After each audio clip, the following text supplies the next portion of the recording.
Good morning, guys, gals, and NBs. This is JJ with your American Machete Radio Report, reminding you that when the revolution comes, you must be prepared. You have no excuses. You have all the time in the world right now to get ready. Have all your mutual aid prepared. Have your bodies ready. Have your mind focused on what is to come and what is to be done. The proletariat needs the state. This is repeated by all the opportunists, social chauvinists, and Trotskyites who assure us that this is what Marx taught. But they forget to add, in the first place, according to Marx, the proletariat needs only a state which is withering away, i.e., a state so constituted that it begins to wither away immediately and cannot but wither away. And secondly, the working people need a state, i.e. the proletariat organized as the ruling class. The state is a special organization of force. It is an organization of violence for the suppression of some class. What class must the proletariat suppress? Naturally, only the exploiting class, i.e. the bourgeoisie. The working people need the state only to suppress the resistance of the exploiters, and only the proletariat can direct this suppression, can carry it out. For the proletariat is the only class that is consistently revolutionary, the only class that can unite all the working and exploited people in the struggle against the bourgeoisie, in completely removing it. You know, something I wanted to touch on for this first episode of American Machete Radio, I wanted to talk to you, and maybe you share these same feelings, about what our supreme leader, the orange one, Donald Jonas Trump, has been up to lately with regards to immigration. Now, I'm no fan of the man, and I imagine most of you are not either. But I gotta hand it to him. He's pushing the law. He's pushing Democrats. He's pushing every part of the system in any way he wants. Now, whether that's a good thing or a bad thing, I'll answer it right now. It's a bad thing. But I think for you and I who are watching closely, who are pretty well in tune with what the world is trying to align itself with, I think it shows you and I that every time they've told us that we should trust the system, that we should trust the process, every time they've told us that maybe as a leftist, you shouldn't say too much, you shouldn't ask for too much. For as a progressive, everything you ask for is a pipe dream. I think we take these lessons from Donald Trump in shaking things up, in what a strong man can get away with. Are the courts coming back and saying, no, you can't do a bunch of this stuff? Sure. But the important thing is, and as we focus on immigration, the damage is already done. Take a look at this Hyundai plant. They want reshoring. They want investment from other countries. They got it. But then they arrested 475 people and within 24 hours made a deal to bring back the 300 who were South Korean. But the damage is done. What other country is going to look at that and say, yeah, I definitely want to invest in the United States? If we expand it a little, why would I buy any U.S. debt. Why wouldn't I look at alternatives like BRICS? So in one hand, this man single-handedly, at the behest of the Heritage Foundation, of course, is destroying the very fabric of what the liberal project dreamed of, and is replacing it with what is the climax, the epitome of the neoliberal wet dream. Fascism here and abroad.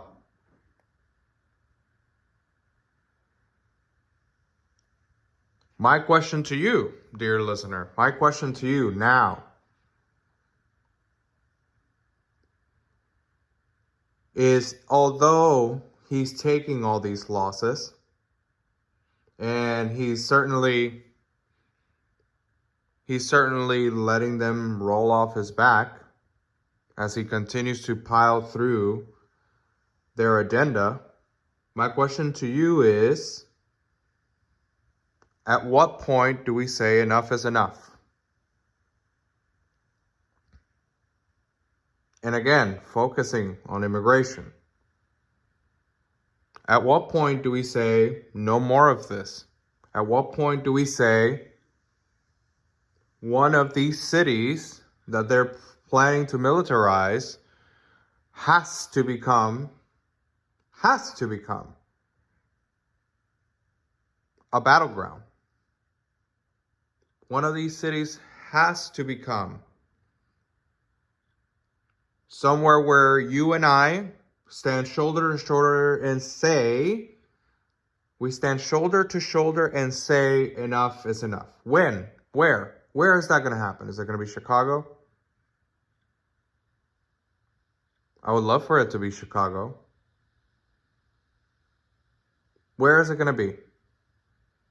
Do we have to wait for it to be in your backyard for you to get pissed off enough? Are you pissed off? I know I am. As a Latino man, admittedly with U.S. citizenship by birth, since birth, as a Puerto Rican, I have unlimited privilege compared to some of my closest friends. Born in Mexico, brought here, and are DACA recipients, for example.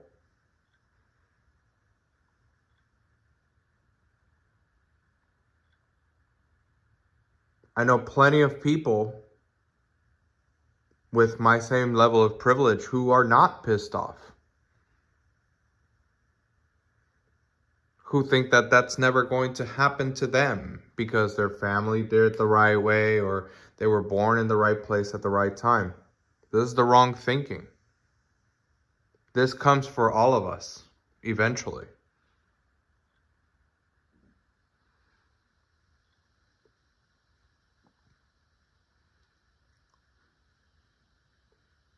They don't have an incentive to slow down. In fact, I would suggest that this is just the beginning.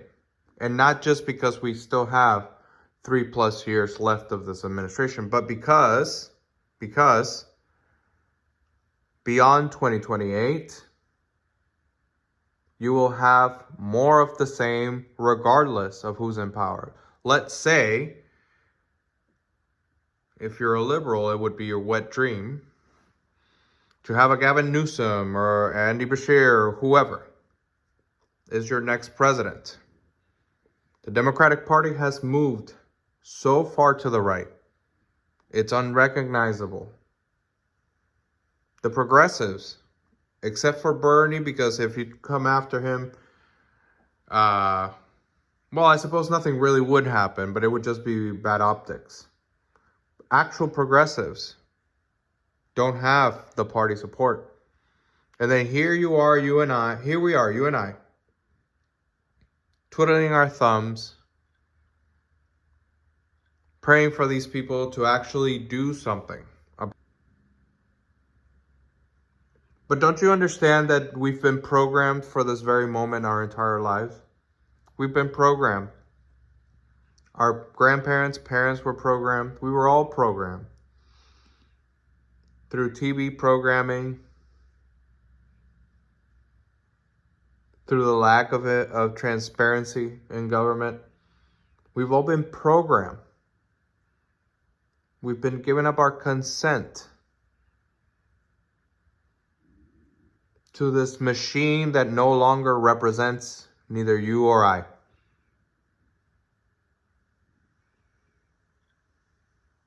But who cares, right?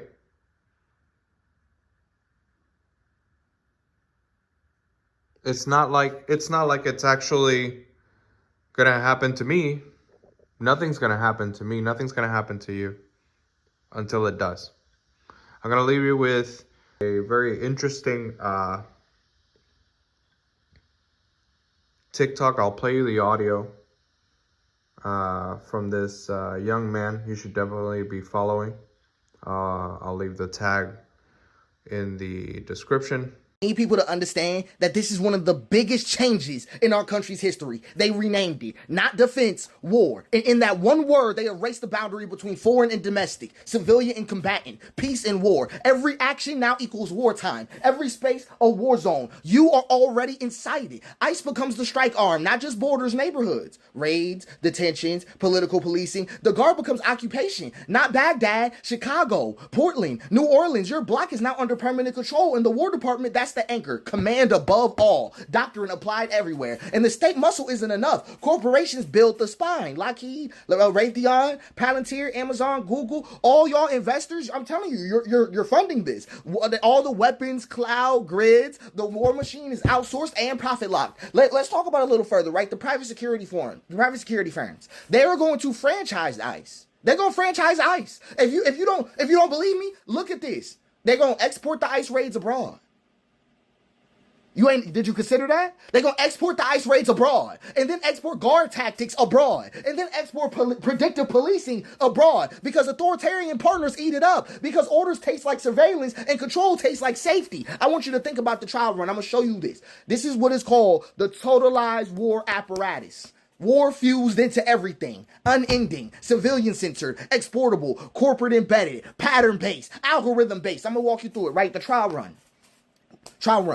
Venezuela strikes. The North Korean flashpoints, we get the little revelations about what happened there in 2019. Garner won U.S. city. The narrative is already shifting. The world is already at war. That's what they want you to think. Then the convergence, right? The semi-permanent guard deployments, right? Drone policing is normalized. Foreign standoffs escalate. Corporations scale the grid. The narrative is the same, though. War doesn't stop at the borders anymore, huh?